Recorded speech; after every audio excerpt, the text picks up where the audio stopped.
Hi, it's Ben Tafoya with another edition of 5 o'clock macro. It is, in fact, on Tuesday evening, the 28th, just past 5 p.m. here on Eastern Time. And in anticipation of some big economic news, even bigger than normal, coming tomorrow and for the next several days, we're going to spend our time tonight in a short edition talking about inflation, deflation, and the current crisis. So, talk about the causes of inflation, the causes of deflation, and sort of where we are today and why, with certain critical aspects of our economy and their pricing. So, the classic textbook definition of inflation relates to the concept that there's an imbalance between supply and demand such that we have too much money chasing too few goods.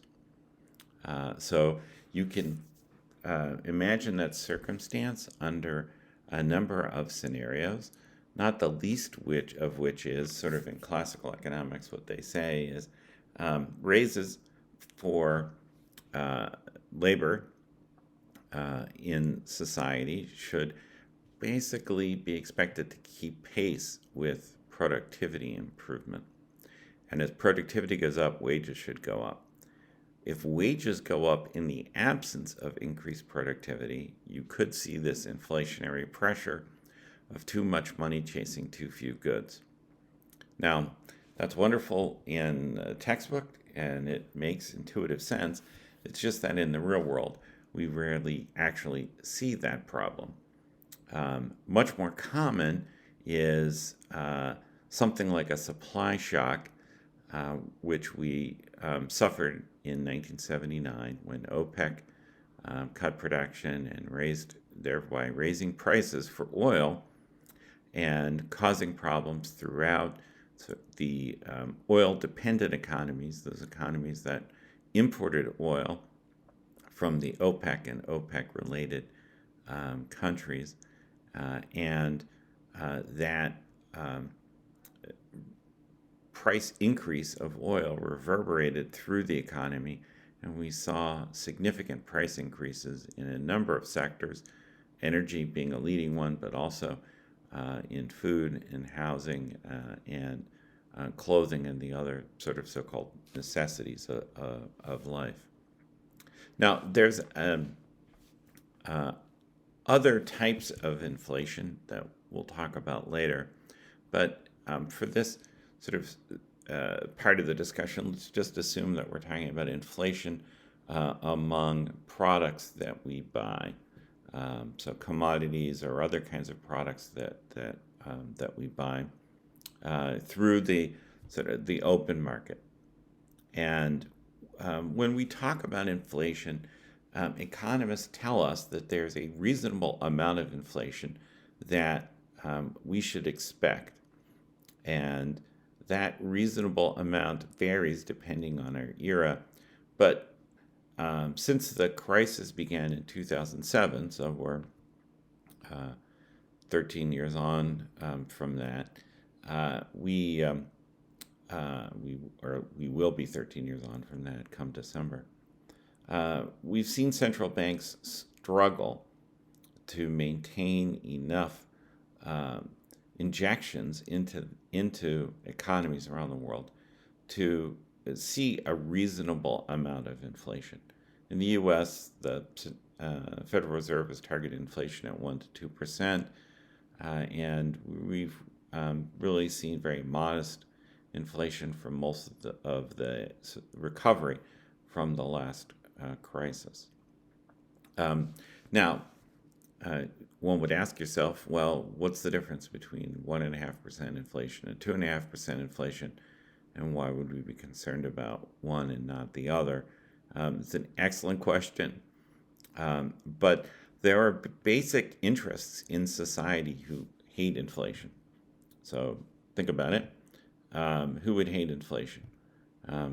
Meaning that if you took an action today, like you lent somebody some money, and you asked them to pay you 5% interest, and the inflation rate over the next year where they're paying you back was 5%, basically assuming that the inflation rate uh, proportionately affected their income and yours, then they would pay you back with inflated dollars. That would mean basically they got to use your money for the last year for free.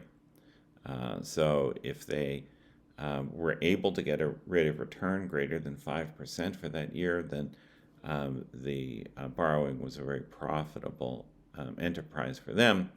And if you could have gotten a greater than 5% increase over that past year, then the lending was a bad deal for you, and you would have been better off investing the money in whatever would have given you that higher rate of return. So basically, we find that it's really bankers that hate inflation because they don't want to get paid back in inflated dollars that have less real value than the dollars that they lent out to their borrowers. The same thing goes for savers, because remember, when we save money at a bank, we're basically loaning money to the bank, and the bank is paying us back when we want our money back. So if we're putting money in a bank account that's getting 1% interest and the inflation rate for the year is 2% or 3%, that's more than the 1% interest we're getting, so our savings are getting eroded over time. Now, we can flip those scenarios on their head and say, who likes inflation? Well, borrowers would like inflation because it makes it easier to pay back the monies that you've borrowed from the bank. And that happens if there's inflation. So again, I borrow money and I'm paying an interest rate of 3%, and the inflation rate's 5%, my income goes up 5%, then I'm paying back with inflated dollars, and the cost of the borrowing was significantly less than what would have been anticipated at the beginning of the deal. So it's good for borrowers. It makes it easier for them to pay back money. And you have then this conflict between borrowers and lenders over this particular aspect of economic policy. But something we'll touch on a bit later. Homeowners like inflation. We don't really think about this very much, but they like the inflated value of their asset, their home, as do other property owners. They want to see increases in the value of the property, preferably without having to invest money to make that happen. And we've seen that occur in this economic recovery in great parts of the country, where there's been significant run-ups in property values and associated rents of those values. The rents charged to tenants is there's a relationship to the value of the underlying asset. And if those assets are going up in value, or there's an expectation they should, then the rents are going to go up in value. So renters aren't going to like that situation necessarily unless their incomes are keeping up with the inflated values of their rents. And we've seen in an area like Boston area where I live that hasn't been the case in the last few years, and it's causing a real crisis for housing, where people are paying extraordinarily high percentage of their income each month to maintain their rents. Now, the flip side of that, we mentioned a little bit last night, is the idea of deflation. But what we mean by deflation is a drop in the price level throughout the economy. So inflation is an increase, deflation is a decrease in the price level of the economy. And we see that when there's a steep drop in demand. Now, sometimes this can be sectoral. So we see a steep drop in demand in one aspect of the economy, and that causes prices to fall. But when we talk about deflation, we're talking about a generalized um, lessening of prices. So you see that if there's this sort of inequity between supply and demand, and demand's dropping steeply, or the converse, you could see a growing surplus of goods. So you're basically getting the reverse supply shock that I talked about a moment ago, where for some reason there are more competitors in the market. There's a greater amount of goods being sold, and you're seeing a generalized decline in prices as a result. Now, why don't we like falling prices? Well, we don't like deflation because deflation can be an indicator of a generalized reduction. And as such, we would see not just falling prices, but also falling wages. Because, again, that circular flow rule applies, that one person's income is another person's expense. And if expenses are declining, that means people's incomes are declining. And you get that self-reinforcing downward spiral, that we talked about before, which means that everyone's standard of living is being reduced at the same time prices are falling. That's a bad thing. It's particularly bad if the people whose incomes are declining are debtors. So they owe money on a mortgage, or they owe money on student loans, or they owe money on other kinds of loans.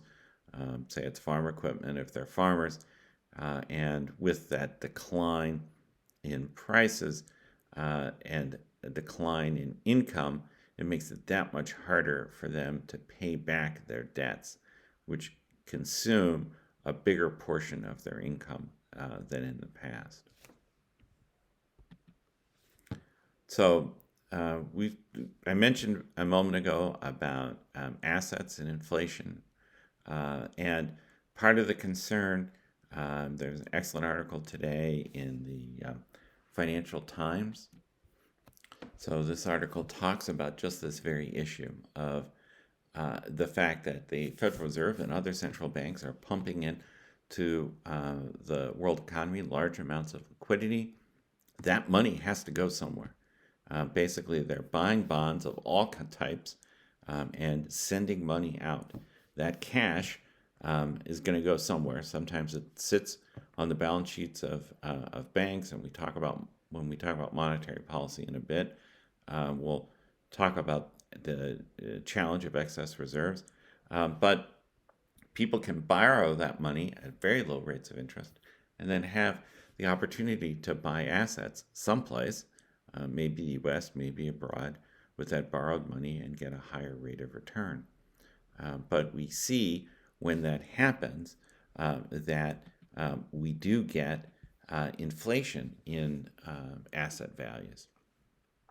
And that, again, can be a problem for those economies that are suffering from that issue.